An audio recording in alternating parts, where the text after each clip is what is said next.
Lá từ cây kỳ hải nam được sử dụng làm thuốc có tác dụng thanh nhiệt giải độc, làm tỉnh táo và minh mẫn đầu óc. Trà kỳ hải nam được xem là một loại thức uống có lợi cho sức khỏe. Công dụng chính của trà kỳ hải nam bao gồm thanh nhiệt giải độc, kích thích tinh thần, thúc đẩy quá trình trao đổi chất, cải thiện chức năng tiêu hóa, vân vân. Trà này chứa nhiều chất chống oxy hóa, giúp loại bỏ các gốc tự do trong cơ thể và giảm áp lực oxy hóa cho cơ thể.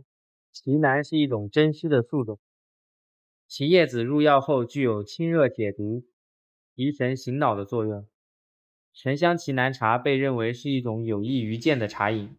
沉香奇楠茶的主要功效和作用包含清热解毒、提神醒脑、促进新陈代谢、改善肠胃功能等。它含有丰富的抗氧化物质，可以帮助排除体内的自由基，减轻身体的氧化压。Quinine is a rare tree species, and its leaves, when used in traditional medicine, have the effects of clearing heat and detoxifying the body, as well as refreshing and stimulating the mind. Agarwood Quinine tea is considered a health beneficial beverage.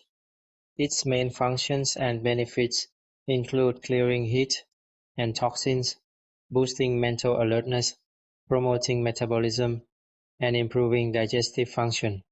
It is rich in antioxidants, which help eliminate free radicals in the body and reduce oxidative stress.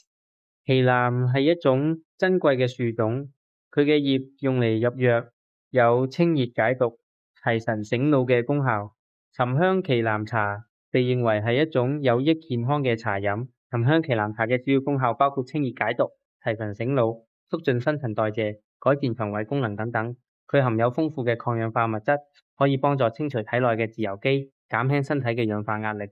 正是嘅樹種具體藥用，一葉有清熱解毒、提神醒腦嘅作用。沉香奇楠茶被人認為係一種對身體有益嘅茶飲。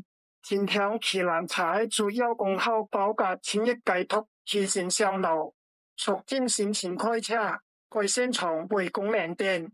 其葉面含有豐富的抗氧化物質，可以幫助清除體內嘅自由基，減輕身體嘅氧化壓力。